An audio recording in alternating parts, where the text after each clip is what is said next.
Vez ou outra eu tenho no meu coração um anseio, um desejo, um toque de Deus para trazer palavras de esperança, palavras de alento, mesmo àqueles que são os piores dentre os pecadores, aqueles que estão praticando as coisas mais nojentas, as coisas que são até inomináveis, como o apóstolo Paulo menciona, coisas que não é bom a gente nem falar. E por que eu trago essas palavras? Não porque Deus aprove o que essas pessoas ou o que você esteja fazendo, mas porque Deus quer te ajudar. Cristo Salvador veio para salvar os pecadores e Ele quer te ajudar. O Evangelho de Mateus, vamos abrir já ali no Evangelho de Mateus, nós vamos ler o capítulo 9, do versículo 9 ao 13. Mateus 9, do 9 ao 13.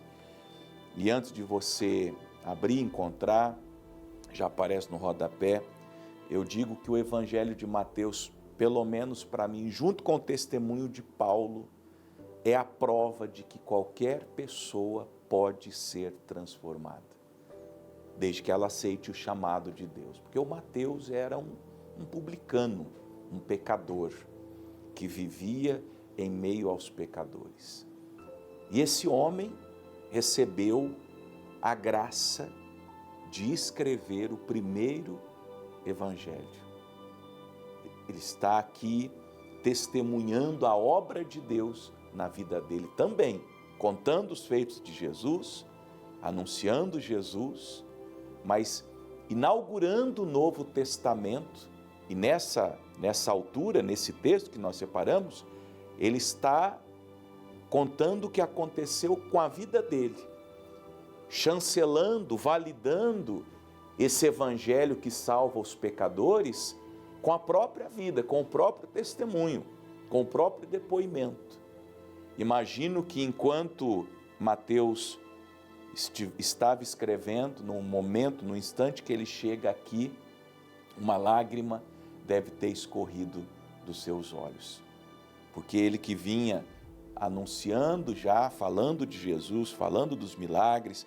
Você vê, por exemplo, no início do capítulo 9, a menção da cura do paralítico. Você tem no capítulo 8 a libertação do gadareno, a tempestade, o leproso purificado, o centurião de Cafarnaum.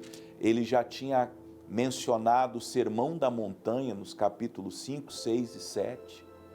Agora, imagine Mateus com pena, tinta e um pergaminho à sua frente, escrevendo assim: E Jesus, passando adiante dali, viu assentado na alfândega um homem chamado Mateus, e disse-lhe: Segue-me. E ele, levantando-se, o seguiu. Como já mencionei, e você sabe um pouco, tem uma noção, o Mateus era um judeu publicano. Publicano era um empregado do governo romano responsável pela cobrança dos impostos. Nós temos pelo menos 2 publicanos famosos na narrativa bíblica, o Mateus e o Zaqueu. E os publicanos eram odiados pela nação, pelo próprio povo, pelos compatriotas, porque eles enriqueciam ilicitamente. Parece até um país, eu não vou falar e o André não fale também, mas parece até um país que nós conhecemos, que as pessoas que se aproximam de governo, de política, enriquecem de um dia para a noite, assim, ilicitamente, não é? Foi assim com Mateus. Ele era um jovem muito inteligente, a tradição conta assim, e ele, chamado, não é? Convocado, prestou algum tipo de concurso, como era o feitio da época. Jovem que era, antes dos 30 anos, já era um homem muito rico. Mas aquela riqueza, aqueles prazeres, aqueles confortos que o dinheiro ilícito comprara, não trazia para ele nenhum tipo de regozijo, de prazer, de contentamento, de sentido e de razão. Como acontece com os pecadores. Gente me assistindo aí agora, você se deita com a mulher que você quer. Você se deita com o homem que você quer. Às vezes se deita com ambos. Usando a linguagem alta, vocês sabem no que eu estou tratando. E não é feliz. Não é feliz com seus prazeres, não é feliz com suas drogas, não é feliz com tanta influência que você tem nesse lugar, tem dinheiro, tem pessoas. De vez em quando você não se pega assim num lugar com tanta gente, com tanta droga, com tanta bebida, com tantas coisas, e esse vazio na alma. Ou, vou além, vou sair desse polo, do polo sul, vou ao polo norte. Você que é uma pessoa, quem sabe até da obra de Deus, que eu atendo de pastores, da graça de outras denominações, que não vem sentido na sua vida, estão vazios, estão cansados, estão sem sentido na vida, apesar de ministrarem, de pregarem. Há uma onda aí de suicídio, de ministros do Evangelho, pessoas que vivem no altar, pregando, ensinando, perante multidões o tempo todo, e são as pessoas mais vazias. Por que isso acontece? Porque você ainda nunca teve um encontro com Jesus. E foi tão radical isso, que Jesus passa, como creio que esteja passando, hoje aí na sua vida, pela pregação dessa palavra. Ele encontra aquele homem ali assentado na alfândega, como um rei assentado no seu trono, na hierarquia, no lugar mais alto que aquela hierarquia social poderia levá-lo. Um homem que sai lá de baixo, que sai do meio das pessoas mais humildes, e por conta da sua capacidade de contabilidade e também de comunicação, e um tantinho também, assim, uma pitada de malandragem, leva esse homem aos pícaros de tudo que o dinheiro pode comprar. Mas aí Jesus passa naquele lugar, olha para ele, vê aquele homem naquela posição tão privilegiada, tão cobiçada pelos outros, porque tem gente em altas posições que são cobiçadas, e coitados daqueles que cobiçam os altos cargos da vida, coitados os que cobiçam as altas hierarquias da vida. A maioria, para não dizer 100%, eu vou dizer 99% das pessoas que estão nas mais altas hierarquias, nos mais altos pícaros da vida, são as pessoas mais infelizes que existem. Porque elas achavam que estar ali havia razão e sentido, e hoje, estando ali, elas falam: meu Deus, então é isso? É isso? Mateus devia estar assim, com aquele sentimento, então é isso? Ter muito dinheiro é isso? Ter muita fama é isso? Ter muito poder é isso? E esse vazio dentro de mim, e esse vácuo dentro da minha alma, até que ele cruza o seu olhar com o olhar de Jesus, e ele ouve Jesus dizendo-lhe uma única coisa: segue-me. Bastou.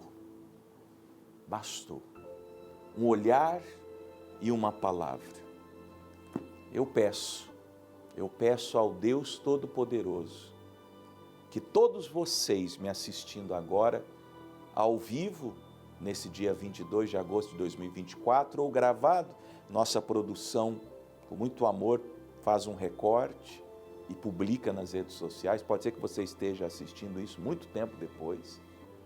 Mas eu peço ao Deus Todo-Poderoso que conceda a você o que concedeu a Mateus, e que você receba um simples olhar de Jesus no fundo do teu coração e uma palavra breve, um chamado breve: segue-me. Não havia muita explicação. Segue-me para quê? Para onde? Por qual razão? Por qual motivo? Não importava para Mateus. No olhar de Jesus, e quando Jesus olha dentro dos nossos corações, quando Jesus sonda as nossas almas, uma palavra de Jesus, um segue-me de Jesus. Basta. Não preciso saber para onde eu vou. Não preciso saber com quem eu vou, se eu vou sozinho. Estando tu comigo é o que importa. Não preciso saber o que me acontecerá no caminho. Nós lemos que ele levantou-se e o seguiu. Não questionou, não indagou, não quis saber o porquê, não quis saber para onde. Ele foi. Esse texto está em Marcos 2 e em Lucas 5. Depois você pode acompanhar. Aqui em Mateus ele já vai direto ao assunto. Aconteceu que, estando com ele assentado à mesa, chegaram muitos publicanos e pecadores e sentaram-se juntamente com Jesus e seus discípulos. Nos outros evangelhos a gente leu que foi proposto um jantar. E o Mateus, homem rico, chamou muita gente. A Bíblia fala em Lucas, o texto de Lucas relata que ele fez um grande banquete, uma grande festa. Imagino que no caminho, conversando já com Jesus, ele disse: Senhor, eu gostaria de testemunhar o que está acontecendo comigo. Eu gostaria que as pessoas soubessem da minha decisão. E ele, que a partir desse dia não voltou mais na alfândega. Talvez você vai sair de alguns lugares para nunca mais voltar. Nunca mais você vai voltar nesse lugar. Se você seguir Jesus, se você aceitar o chamado de Jesus. E tenho dito. E ele falou com Cristo: posso chamar meus amigos? Nesse jantar, nesse grande banquete, essa grande festa, com pompa, com muita comida. A intenção não era essa, aquilo era só um chamariz de Mateus, já prenunciando que ele seria um dos grandes apóstolos, como de fato foi.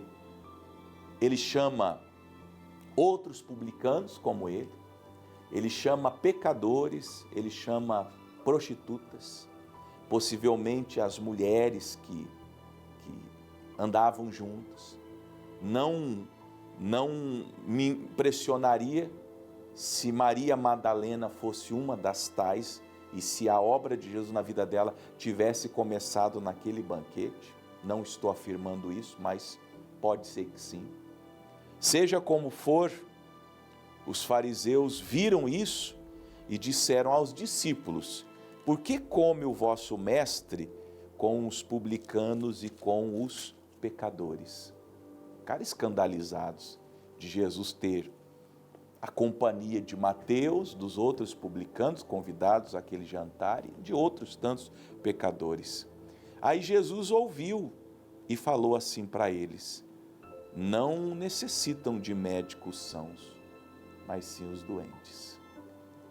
Você está doente da vida, da existência, pelo pecado, pelas decisões erradas que você tomou, a vida inteira, só decisão errada. Vamos ser sinceros aqui na nossa conversa, só cabeçada. Como que você é uma pessoa... Eu ia falar burro, mas não vou falar.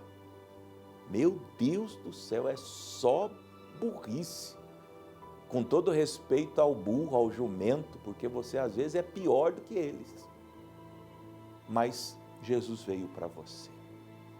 O médico dos doentes. O médico dos doentes está te chamando. Mateus era um doente. Tinha dinheiro, mas era um doente. Tinha fama, status, posição, alta posição, mas era um doente. E o médico dos médicos se curvou e o visitou. Hoje ele pode fazer isso com você. Se Jesus passar pela sua vida, e creio que ele esteja passando, e se no seu coração você perceber um olhar do Mestre, e na sua alma você ouvir uma voz dizendo: vem e segue-me, faça como Mateus. O Evangelho de São Mateus é a prova de que valeu a pena Mateus seguir o Senhor. Bendito o dia que Jesus passou naquela alfândega. Bendito o dia que Jesus está passando na sua vida. Amém?